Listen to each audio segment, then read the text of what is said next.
If you haven't had the opportunity to please select to giving permission for us to record.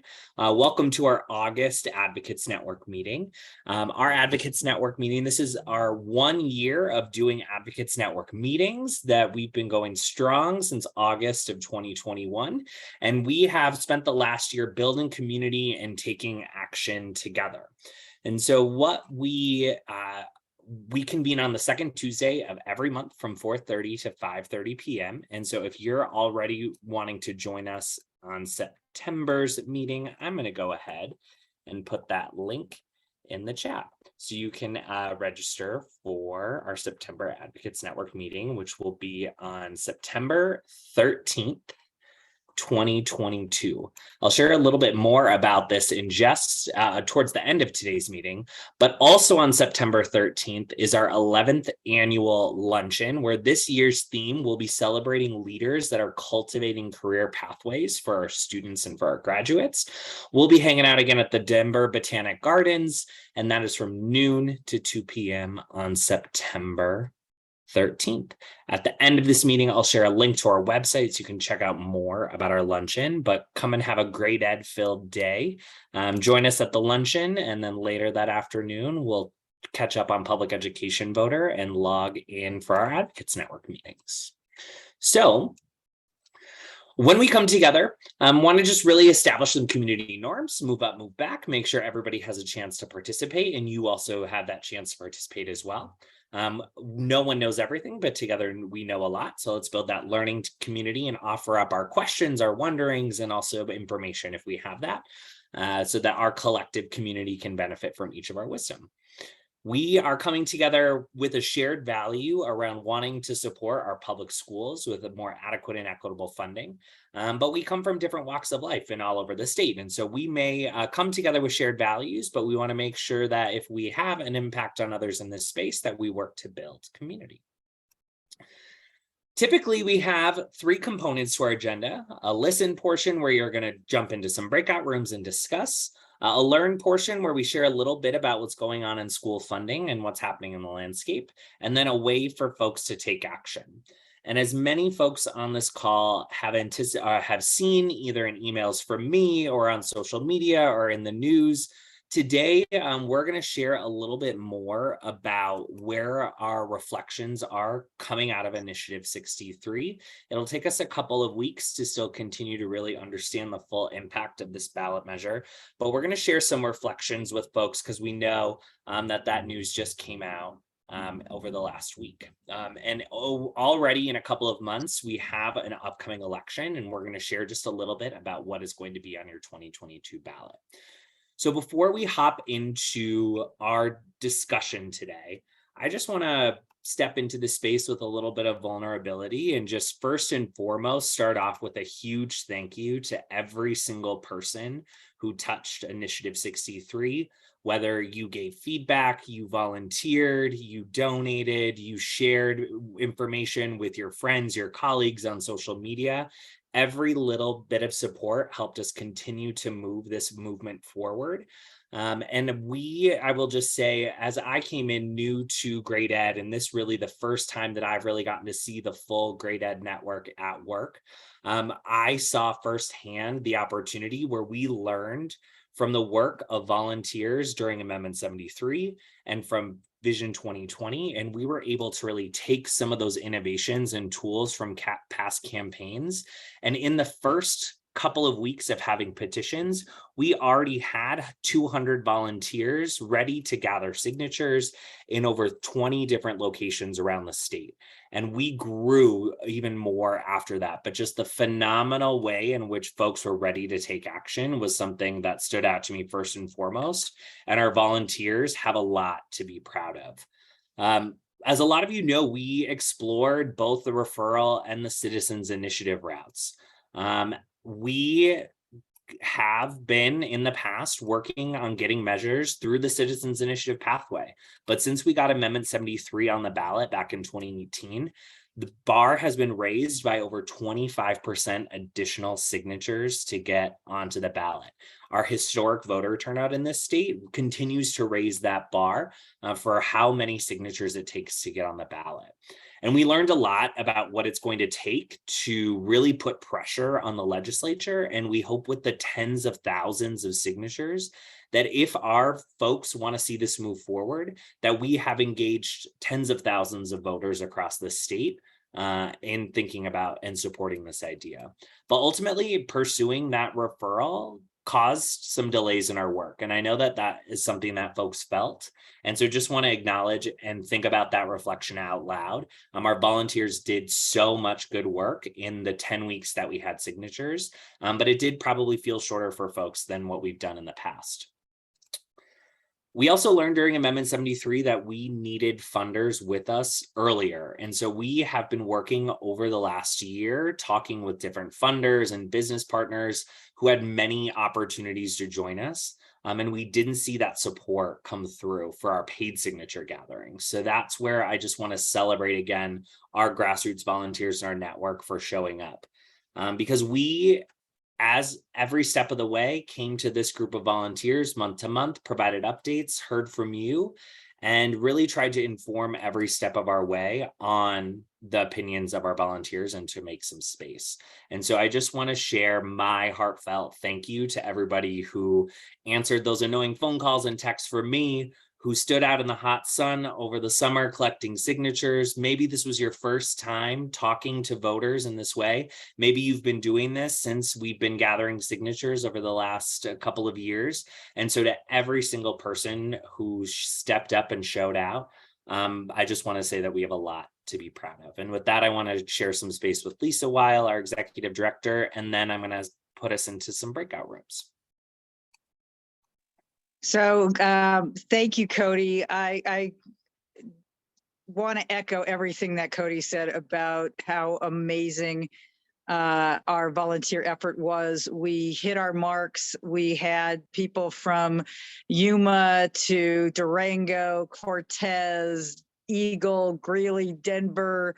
I mean, we really were all over the state, and we had people who were taking it to see their friends, and getting 20 signatures, which was really meaningful because those were 20 really good conversations that wouldn't have happened otherwise, to people who were really out there doing hundreds of signatures and making it a central theme in their lives. And it is inspiring.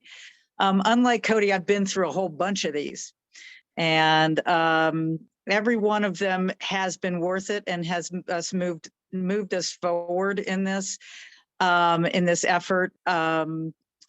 Like Cody said, what we have accomplished is that we have put a flag in the surplus as something that should go to teachers. And that wasn't easy, considering what we're up against with the news about the surplus coming in checks. But we know we had a very popular message, very popular ballot policy. And I think that we have really effectively been able to tell the legislature, tell the public, folks really want this to go to teachers, and that is a platform that we wouldn't have had otherwise. And I think if you look back at history, there are a number of movements that have broken through, have had a tipping point at some point. And you may think that if you just look at that tipping point, like, well, that was easy. How nice for them that, the Civil Rights Act was passed in 1965. Like, it really looked like there was that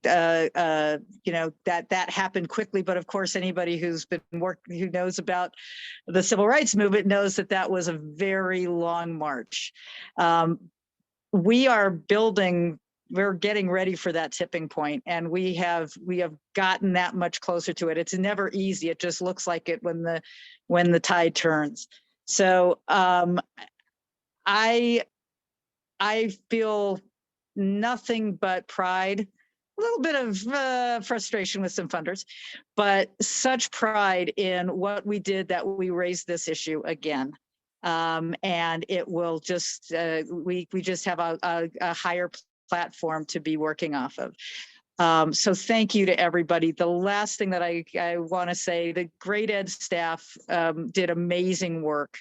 And my hat is off to all of them, to Annalise, who came up with the great visuals. And I shouldn't name one by one because everybody did so much, but I do have to also ultimately call out Cody, who made this work possible, like created these structures so quickly that made the ability to go from 0 to 200 to 600, we don't even know yet how many hundreds of volunteers, and having them able to do the work that they did, that you all did. So I'm going on too long, but it's because the emotions are very big. The gratitude for everybody on this call, and optimism about being able to use this to reach the goal, because we will reach the goal.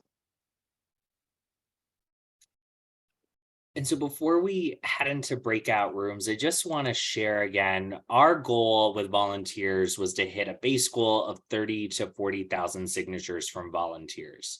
We are still checking petitions back in and already have between around 34,000 signature lines back in, and we're continuing to count.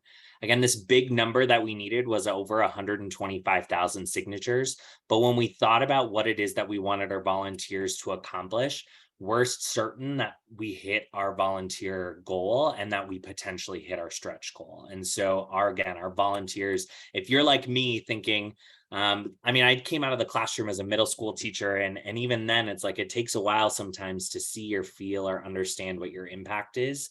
And so in this, I just really wanted to think about, what is it that we accomplished? What is it that we walked away having done? We had over 600 volunteers activated over the 10 weeks of signature gathering. We doubled volunteers. We added 200 volunteers every 3 weeks. And that's because folks like you asked your neighbors, your colleagues, folks who are public education supporters to get out and to take action. And so this was your work. You mobilized over 600 Coloradans to talk to voters all across the state. We had over 45 different locations across Colorado where folks could pick up petitions, from Grand Junction to Yuma, from Greeley to Durango to Colorado Springs to Pueblo. Our petitions were everywhere, and it took 2 weeks for that to happen. We gathered signatures in over 100 communities from what we can tell so far. And again, we know that we have tens of thousands of signatures as folks continue to submit your petitions. If you have them, please turn those in, because we are actively working on getting our final signature count. And something that I just think is really great is that for the first time ever, we asked for grassroots donations and support. And our folks showed up with over $30,000 to help us kickstart our paid signature gathering. So not only did our volunteers start and get out there and do the work, but really helped us kickstart the important work of the other side and just going above and beyond. And so we asked this question last month, when we were at a really critical position as a coalition on whether or not we should continue, or whether or not what our fundraising could look like. And so we want to come back with this question as we think about, as an organization, as a coalition, what's next? What do you want us to do, or what do you want us to think about moving forward? Because Grade Ed, as a grassroots powered organization, we are powered by you. And so we will take the next couple of weeks to reflect, crunch the numbers, and do our own reflections. But your feedback right now is super important, and us knowing the direction that we should take next. And so with that, I'm going to start to set up breakout rooms to give you some opportunities to discuss in a smaller group. Then we'll come back together, whole group. And then I'll start to preview what the next couple of months of Advocates Network meetings are going to look like as we prepare for the November 2022 election. So with that, I will start in just a little bit. You're going to see an invitation to a breakout room.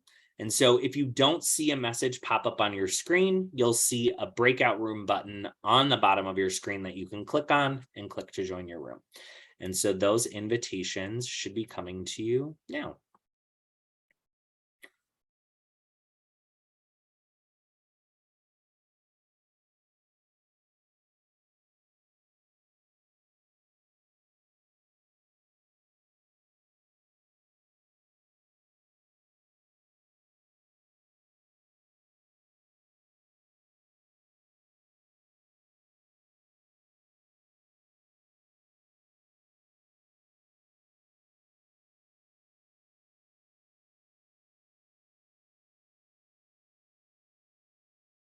get us started.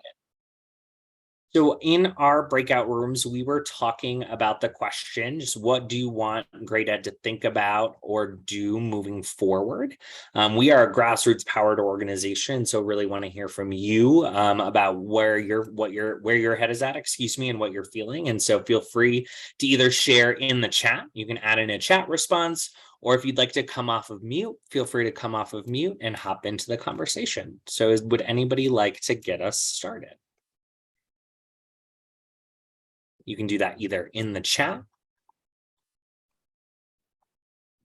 and I'll put the question back in the chat as well. As a grassroots powered organization, what do you want us to do, think about moving forward?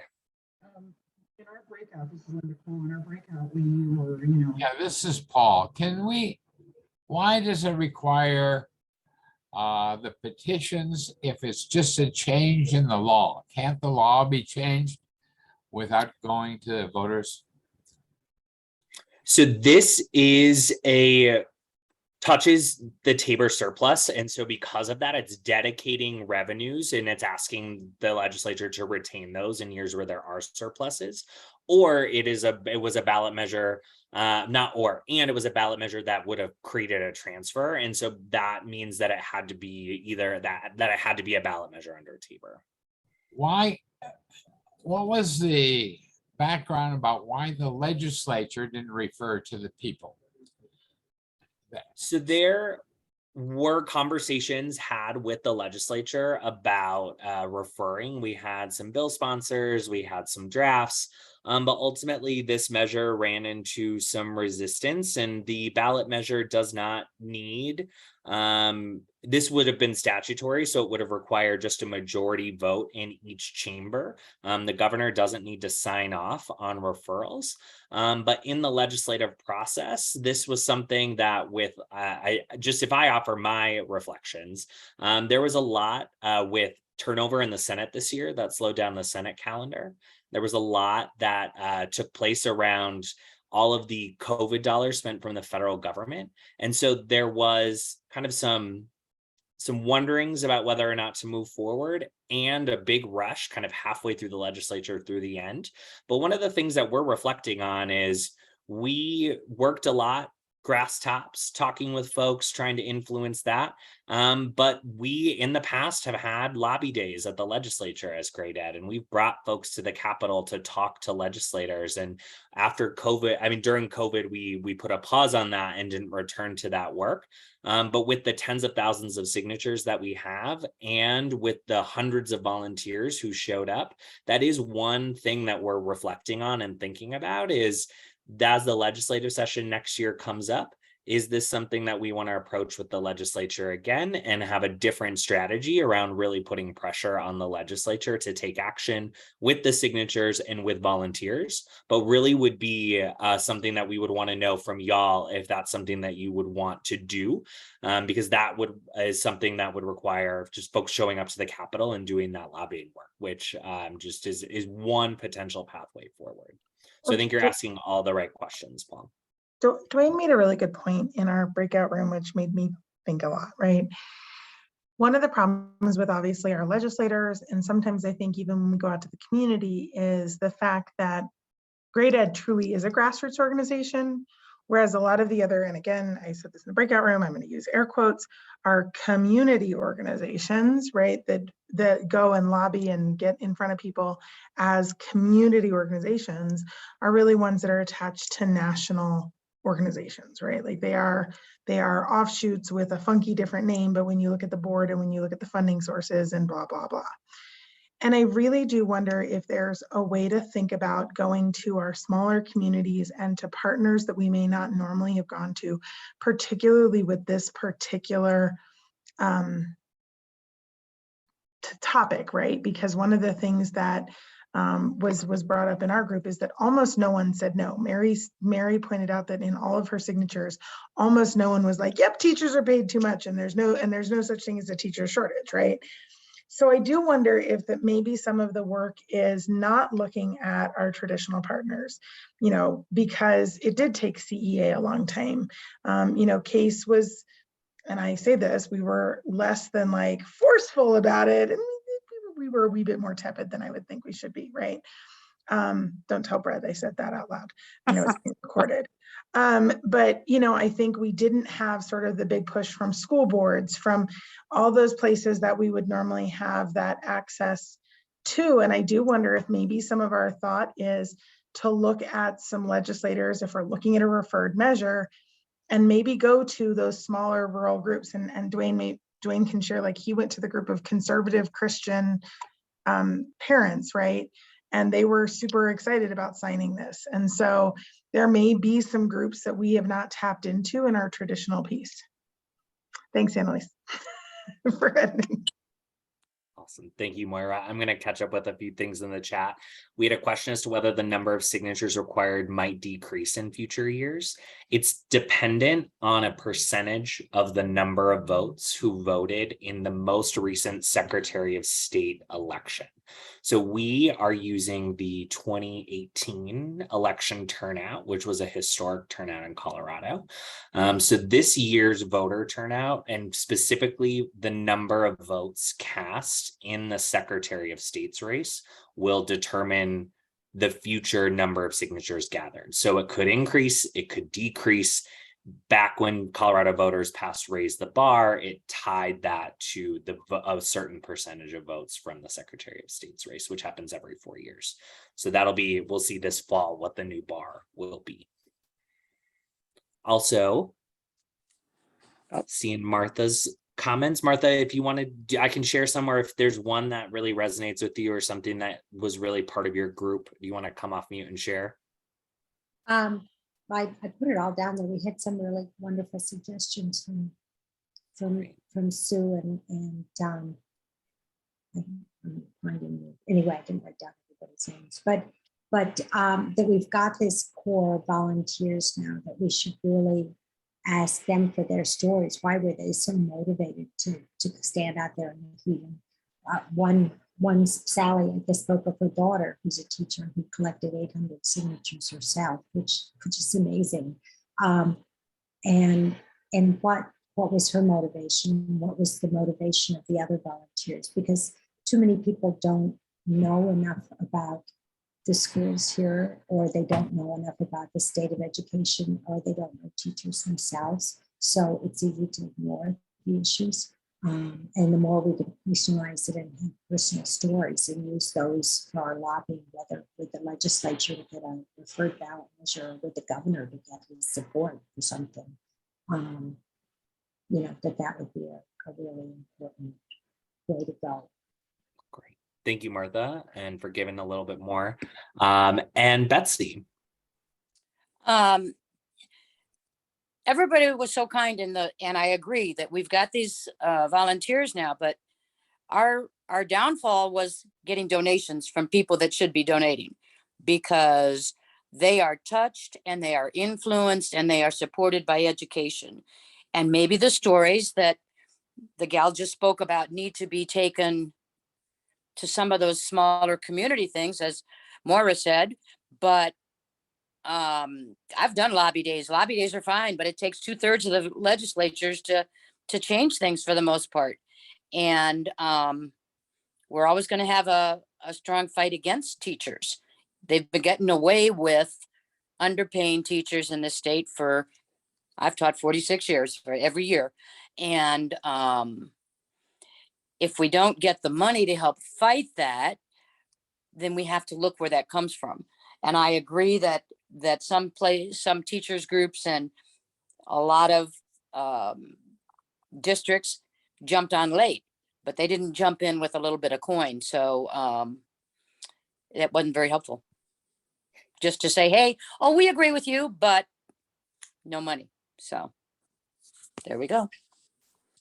Thank you for helping us think about that storytelling in that way as well. I want to share, just if you have other thoughts and reflections, I'm going to be keeping the chat from today as well. And so if you want to add any final thoughts into the chat, what I do want to think about is even though we're putting this to rest for the time being, we will continue to explore what our next options are, including what our next options are with potentially this initiative. And so As we keep moving through, the coalition's going to do some debriefing, but this is so important for us to know and hear from y'all and to take these reflections and represent you. So just thank you for that opportunity to ask those questions of you this soon to the decision, and for your willingness to be transparent and share. Because the thing that I'm going to share about is already in the coming weeks, we're going to have some elections that will matter for students and for teachers. And every election is an opportunity to support our students and teachers up and down the ballot. And the first thing, this is something we've been talking about for the last year, is an initiative called Initiative 31 qualified last fall for this fall's ballot, which is an income tax reduction that will have a proposition number. So once that proposition number is set, we will share that out, but we're encouraging folks to vote no on this income tax reduction.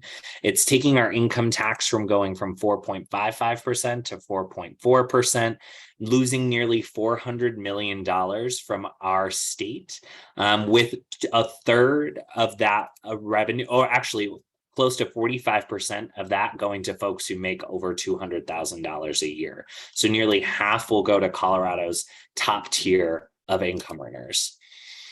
At future Advocates Network meetings, we're going to talk about why is this bad for our teachers? Why is this bad for our schools? So that we can share that information with you, so you can talk with other public education voters in your life. But there are also some big changes that could happen for our public schools that could really support our students and our teachers. And Great Ed has been really proud to endorse a ballot measure that was referred by the legislature that would provide universal school meals for all of Colorado's K-12 public students. It would do this through a really progressive change to our taxes by closing out loopholes for folks who make over $300,000. So this is something that would be paid for, and so that every single student in Colorado can have access to healthy school meals. And also, for folks who have been fighting this fight for years, one of the things that's also coming up on our ballots this fall is an opportunity to really make sure that when voters vote, they have all of the information they need to make the decisions that are informed by how a policy will impact them, like an income tax reduction. What this would do is print a table on your ballot. We look at nutritional facts when we go to the grocery store. We look at different interest rates when we're borrowing for money. When we want to have this opportunity to vote, like we vote on taxes in this state, we want to make sure that every voter knows what that vote means for them. And so you'll have an opportunity to vote for ballot transparency this fall. And so at our August and September Advocates Network meetings, we'll talk about these ballot measures, answer your questions, and make sure that you have all the information you need to make sure that our students and teachers get more support and that we protect funding for K-12 public schools. And last, before we convene for our next Advocates Network meeting, hope to have the chance to see some folks in person if you're able to make it to Denver, to the Denver Botanic Gardens. I'm going to put the link to our chat in the chat where you can go to our website and get your ticket. But I'm going to throw that in the chat now.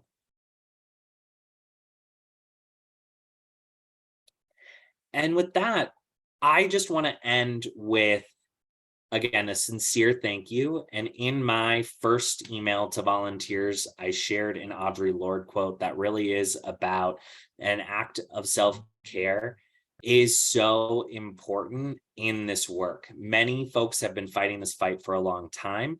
And so over the next couple of weeks, encourage folks to really rest, recharge, and please share any additional thoughts or reflections that you have in the coming weeks so that we can really make sure, again, that we prepare knowing what our grassroots supporters want to do and want to do next together. Because no matter what it is, it will require the movement that we continue to build and continue to add and continue to grow. And so with that, I'm going to stop the recording.